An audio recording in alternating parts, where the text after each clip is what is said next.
गणपति का चूहा बोला हो गया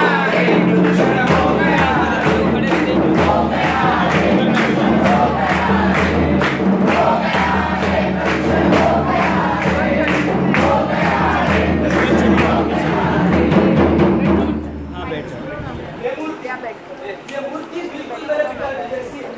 अगर मैं जिंदगी में कभी भी गलत राह चुनूं ना तो यही मूर्ति मुझे सही राह दिखाती है। ये वाली जो मूर्ति है वो बिल्कुल मेरे माँ जैसी है। ये मूर्ति हमेशा मेरे साथ रहती है। तो पूरा कवर सही होगा। तो बात ही अलग है। ये मूर्ति बिल्कुल मेरे भाई जैसी है। वो आधा ही ले रहा है, 4 जन का ले रहा है, मैं पूरा ले लूँ ना। अगर मुझे जिंदगी में कोई भी बात किसी से कहनी हो तो मैं इस मूर्ति से बेझिझक कह सकता हूँ। और हाँ, ये मेरी बातें किसी को नहीं बताती।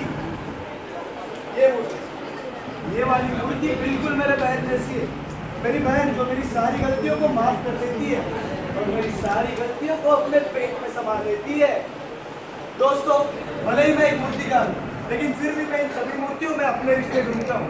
कोई मूर्ति मेरे पिताजी जैसी है तो कोई मूर्ति मेरे माँ जैसी है, कोई मूर्ति मेरे भाई जैसी है तो कोई मूर्ति मेरे बहन जैसी है, तो मेरी सारी गलतियों को माफ कर देती है। इस तरह आप सभी इन मूर्तियों में अपने रिश्ते ढूंढते हो, उसी तरह एक मूर्तिकार भी इन मूर्तियों में अपने रिश्ते ढूंढते हो। मूर्ति विसर्जन के दौरान जैसे आप सभी दुखी होते हो, वैसे एक मूर्तिकार तभी दुखी होता है जब से कोई खरीद के लेके आता है। आपके लिए इनकी सेवा तब होती है जब आप लोग इनकी पूजा करते हो, पर एक मूर्तिकार के लिए इनकी सेवा तब होती है जब वो इन्हें बनाता है। आप लोगों के लिए इनका विसर्जन 1.5 दिन, 5 दिन या 11 दिन में होता होगा, लेकिन इन मूर्तिकारों के लिए इनका विसर्जन तब होता है जब कोई उनको खरीद के लेके जाता है। हमारी आपसे एक ही विनती है, गणपति का विसर्जन हो तो वो अपनी धरती माँ से मिले।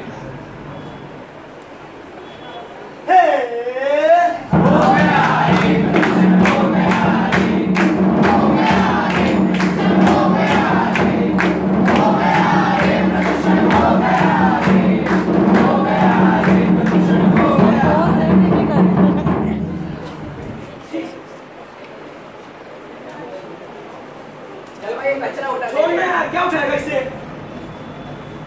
देखना भाई कितना कचरा हो गया है। बाबा, माँ, तोड़ दी, मेरी सारी मूर्तियां तोड़ दी।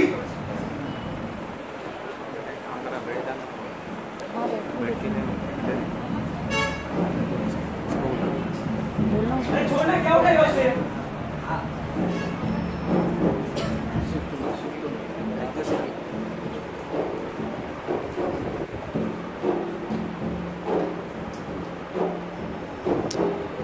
नहीं आएगा, बताओ। चलो इन मूर्तियों को आर्टिफिशियल पूल में विसर्जित करते हैं।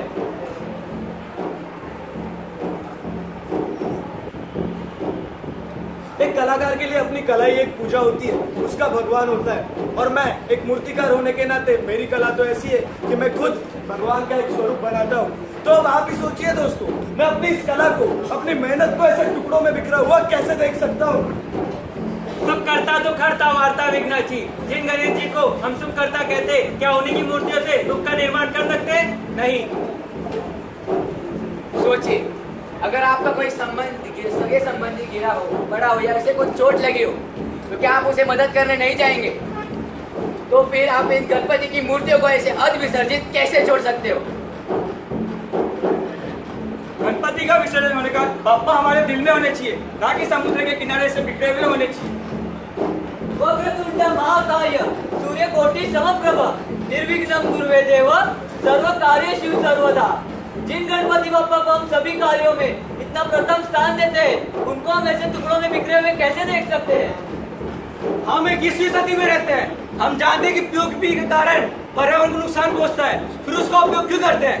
आप जब पर्यावरण को बचा नहीं सकते तो उसको नुकसान भी नहीं पहुंचा सकते।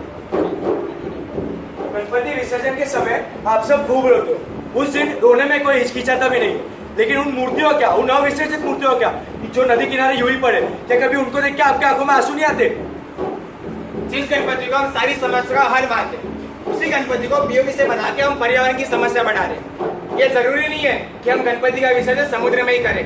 अगर हमको पर्यावरण की समस्या से बचना है तो हमें आर्टिफिशियल पूल और इको फ्रेंडली गणपति को अपनाना ही होगा।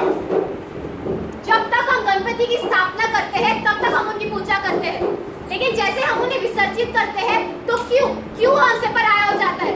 जब हम समुद्र किनारे मूर्तियों के ऐसे बिखरे हुए पड़े देखते हैं तो क्यों हम उन्हें उठाते नहीं है? अरे जब पीओपी की मूर्तियां बनाओगे ही नहीं तो समुद्र की हालत होगी ही नहीं।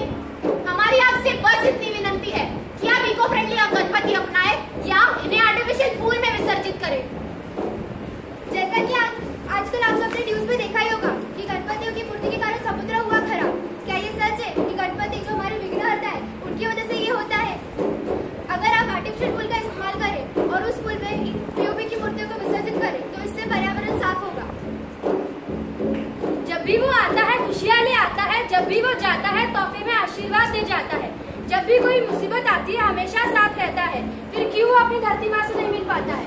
दोस्तों, जब जब गणपति का आगमन होता है 11 दिन हम उनकी पूजा करते हैं, सेवा करते हैं। जैसे ही उनका विसर्जन हो जाता है तो क्यों हम उन्हें धरती के नीचे पाते हैं? अगर हमें थोड़ी सी भी इंसानियत है तो पीओपी की मूर्ति बनाना बंद कीजिए और मिट्टी की मूर्ति बनाना शुरू कीजिए। क्या होगा अगर आप सभी मूर्तियां मिट्टी की खरीदे तो? पता है महंगी होती है और शायद 2-3 का छोटी भी, लेकिन मूर्तियों के कद से उनकी भक्ति नहीं देखी जाती। अगर आप सभी को सही मायने में गणेश चतुर्थी मनानी है तो मूर्तियां मिट्टी की ही खरीदे और पीओपी से होने वाले कचरे को रोके। 1 2 3 4 अभी प्रदूषण नहीं होगा यार। 5 6 7 8 अब करेंगे नहीं शुरुआत। 9 10 11 12 आर्टिफिशियल पूल करो इस्तेमाल हमारा। 13 14 15 16 गणपति का चूहा बोला।